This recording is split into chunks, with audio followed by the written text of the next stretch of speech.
transplantation. Advanced hair transplantation with natural hairline at Lana Clinic beside Kroma Jagityal Road, Karimnagar. Phone 9390830629.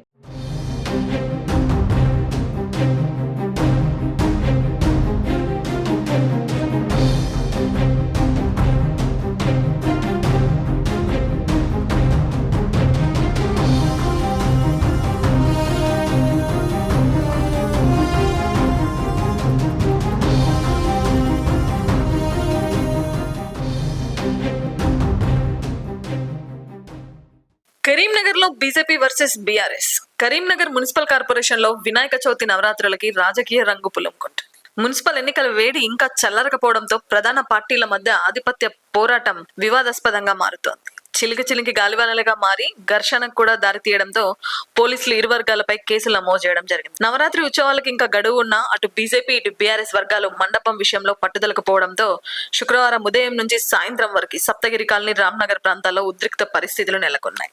Municipal corporation పరిధిలోని 46వ division Saptagiri కాలనీలో 3 దశాబ్దాలుగా వినాయక మండపాన్ని ప్రతిష్ఠించి ఉత్సవాలు ఏటా ఘనంగా నిర్వహిస్తున్నారు. అయితే ఈసారి బీఆర్ఎస్ పార్టీకి చెందిన కొంతమంది కార్యకర్తలు మొదటి నుంచి ఉంటున్న మండపం సమీపంలోనే మరొక మండప ప్రతిష్టాపన ఏర్పాటు చేశారు.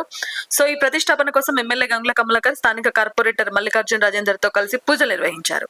అయితే 3 దశాబ్దాలుగా నిర్వహిస్తున్న మండపానికి అతి సమీపంలోనే మండపం ఏర్పాటు చేయడంపై కొంత యూత్ సభ్యులు అభ్యంతరం వ్యక్తం చేస్తూ పోలీసుల దృష్టికి తీసుకెళ్లారు. దీంట్లో పోలీసులు మండపాన్ని ఏర్పాటు చేయకుండా అభ్యంతరం తెలిపారు. సో విషయం తెలుసుకున్న స్థానిక ఎమ్మెల్యే గంగుల కమలాకర్ అక్కడికి చేరుకుని పోలీసులపై తీవ్ర విమర్శలు గుర్పించారు. అనంతరం ఒక పక్క బీజేపీ రాష్ట్ర అధికార ప్రతినిధి డిప్యూటీ మేయర్ యాదగిరి సునీల్ రావు కూడా అక్కడికి చేరుకుని పరిస్థితిని సమీక్షించారు. సో మొత్తానికి వినాయక మండపాల ఏర్పాటు ఇటు బీజేపీ వర్సెస్ బీఆర్ఎస్ అన్నట్టుగా సాగుతుంది. సో ఇద్దరు నేతలు ఏం మాట్లాడారో ఇప్పుడు మనం ఒకసారి చూద్దాం. తెలంగాణ పోలీస్ అంటే మా అందరి గౌరవం. శాంతి భద్రతల్లో దేశంలోనే నెంబర్ 1 స్థాయికున్న తెలంగాణ. దట్టు కరీంనగర్ పోలీస్ అంటే చాకచక్యంగా పనిచేసిన పేరున్నది. ఒక రిమార్క్, ఒక మార్క్ ఉంది పోలీస్ అంటే, కరీంనగర్ పోలీస్ అంటే. కానీ ఈరోజు వ్యవస్థ ఏమైంది? ఈరోజు ఒక ఎమ్మెల్యే వచ్చి వినాయకుని విగ్రహానికి కాపలు ఉండే పరిస్థితి వచ్చింది ఇక్కడ కరీంనగర్లో. ఒక ఎమ్మెల్యే పోయి అక్కడ హనుమాన్ టెంపుల్ విగ్రహాన్ని ఎత్తుకపోతే ఒక ల్యాండ్ గ్రాబర్ వచ్చి బొమ్మకాల్లో ఉన్న గుళ్ళకెళ్ళి విగ్రహాన్ని ఎత్తుకపోతే వాని మీద కేసు ఉండదు. భక్తులందరం పోయి విగ్రహం దొరకబట్టి మళ్ళీ గుళ్ళ పెడితే కేసు. అంటే ల్యాండ్ గ్రాబర్కు వంత వాడుతున్నారా? మీరు ఏం చేస్తారు పోలీసు? ఈరోజు 38 సంవత్సరాల నుంచి ఇక్కడ విగ్రహం పెడుతున్నాం. 35 సంవత్సరాల నుంచి ఇక్కడ వాళ్ళ ఇంటి ముందట ఎవరైతే ఇండ్లు ఉన్నాయో వాళ్ళ ఇంటి ముందు రామ్నగర్లో ఇక్కడ విగ్రహం పెట్టిండ్రు. వాళ్ళ ఇంటి ముందు ఇప్పుడు 35 సంవత్సరాలు పెడతాను. ఈరోజు మేమే పెట్టాలి, బీజేపీ విగ్రహమే ఉండాలి, మీది ఉండకూడదని చెప్పి కొత్త పట్టుకొచ్చింది. దానికి పోలీసు వాళ్ళు మీరు తీయాలంటారు. ఎవరిని మీకు చెప్పి చేయన్నా విగ్రహం పెట్టాలంటే 35 నుంచి పెడతాను కదా, ఎవరి ఇంటి ముందు వాళ్ళు పెట్టుకుంటారు.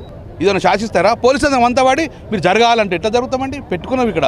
కాబట్టి మళ్ళీ వచ్చి పోలీసులు వచ్చి వినాయకుని విగ్రహం కాడు కూడా డిస్టర్బ్ చేస్తారు. మొన్న గంగుల కమలాకర్ ఒక ఆఫీస్ అంటే MLA camp office, government office, దాని మీద దాడి చేస్తారు. దాని మీద కేసులు ఉన్నాయి. వాళ్ళకు పిలిచి ఇదే సీఐలు జ్యూస్ తాగిచ్చి పంపుతారు. కానీ ఎటుపోతుంది కరీంనగర్ పోలీసు? ఏమవుతుంది? ఏం సిపి గారు ఏం చేస్తారు? మీరు ఇదేనా ల్యాండ్ ఆర్డరు? ఏం చేస్తారు మీ సిపి గారు? మీరు వచ్చిన కావచ్చు ఏంది గొడవలు?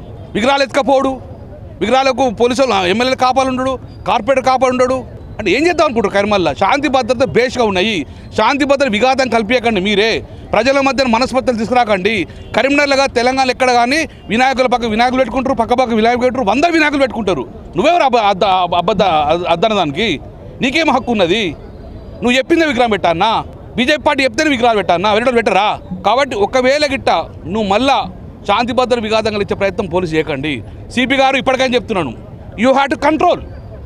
ఏంది ఎక్కడ పోతుంది? పుట్టి పెరిగిన కరీంనగర్లో ఎప్పుడు ఇలాంటి చూడలే మేము, ఎప్పుడు జరగలేదు. ఇటువంటి విగ్రహాలకు ఎమ్మెల్యే కాపాలొచ్చు పరిస్థితి వచ్చింది. విగ్రహాలు ప్రజలు రాత్రి పగలు ఉండి వాళ్ళు విగ్రహాలు కాపాడుకున్న పరిస్థితి వచ్చింది. లేకపోతే పోలీసు ఎత్తుకపోయే పరిస్థితి వచ్చింది. చూడలేదా? ఇప్పుడు వినాయకుని అంజనేయుని ఎత్తుకపోయి గట్ల ఎత్తుకపోతానికి కాపాడే పరిస్థితి వచ్చింది. ముఖ్యమంత్రి గారు రేవంత్ రెడ్డి గారికి కరీంనగర్ పోలీసు మీద వ్యవస్థ మీద కొంచెం కంట్రోల్ చూడండి, కన్నేయండి. ఎక్కడ లేదు కరీంనగర్లో జరుగుతుంది ఇక్కడ విగ్రహాలు ఎత్తుకపోడు. కాబట్టి దయచేసి పోలీస్ వ్యవస్థ మీరు పొలిటికల్ ఇన్వాల్వ్మెంట్ కాబట్టి ప్రజల పక్షాన ఉండి, పొలిటికల్ పార్టీల పక్షాన ఉండి, నాయకుల పక్షాన ఉండకూడదు. మీరు ప్రజల పక్షాన ఉండి ప్రజల మనోభావాలు దెబ్బతినకండి. ఇక్కడ పార్టీ లేవు, ప్రజలు ఉన్నారు. ప్రజలను ఇబ్బంది పెట్టే ప్రయత్నం చేయకమని చెప్పేసి మరొకసారి మేము డిమాండ్ చేస్తాం. డెఫినెట్గా వినాయకులు పెట్టుకుంటాము, పూజలు చేసుకుంటాము. వినాయకులు వద్దనే పరిస్థితి పోలీసుకు లేదు. భారతీయ జనతా పార్టీ ఈ విధంగా ఆలోచిస్తే ఎప్పుడు కూడా మరి ప్రతిదానికి మీలాగా రాజకీయాలు ఆలోచించే పరిస్థితి మాకు ఉండదు. కాబట్టి ఇప్పటికైనా నేను పోలీస్ డిపార్ట్మెంట్ వారికి కోరుతా ఉన్నాను. చూడండి, సమస్య ఇది 9 రోజుల పాటు ఘనంగా నవరాత్రులు జరుపుకునేటువంటి పండుగ.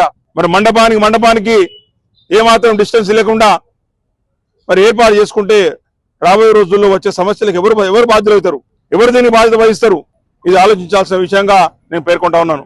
ఒక యువకుడు, ఒక బలహీన వర్గాలకు సంబంధించిన యువకుడు ఒక గణేష్ మండపం ద్వారా రాజకీయంగా గుర్తింపు తెచ్చుకుంటే మరి ఒక బలహీన వర్గాలకు చెందిన నాయకులుగా మీరు భరించలేని పరిస్థితులు ఎందుకున్నారు? ఒక గణేష్ మండపం నిర్వాహకులు పేరు వస్తే కూడా సహించలేనటువంటి పరిస్థితిలో మరి ఈరోజు బీఆర్ఎస్ పార్టీ ఉందని చెప్పి ఇది ఒక సంకేతంగా తెలియజేస్తా ఉన్నాను. కాబట్టి తప్పకుండా కూడా గణేష్ ఉత్సవాలు పూర్తయ్యేంత వరకు కూడా పార్టీగా పాలకవర్గంగా అన్ని మండపాల వారికి వెంబడి ఉంటాం, అన్ని మండపాల వారికి సరైన సదుపాయాలు ఏర్పాటు చేస్తాం. ఎక్కడ కూడా ఇబ్బందులు లేకుండా జిల్లా యంత్రాంగంతో కలిసి పోలీస్ డిపార్ట్మెంట్ వారి సహకారం తీసుకొని ఉత్సవాలు ఘనంగా నిర్మించుకొని ఒక మంచి నగరం, శాంతియుతమైన నగరంగా కరీంనగర్ నగరం ఏది పేరుందో ఆ పేరు నిలబెట్టుకోవడంలో మేము సహకరిస్తాం. కానీ మీరు మీలా కుట్రలు చేసి కుతంత్రాలు చేసి ప్రతిదానిలో విచ్ఛిన్నకర రాజకీయాలు చేసుకుంటూ ఏదో రాజకీయంగా లాభపడదామని చేసే ప్రయత్నాలను మేము తీవ్రంగా ఖండిస్తా ఉన్నాం.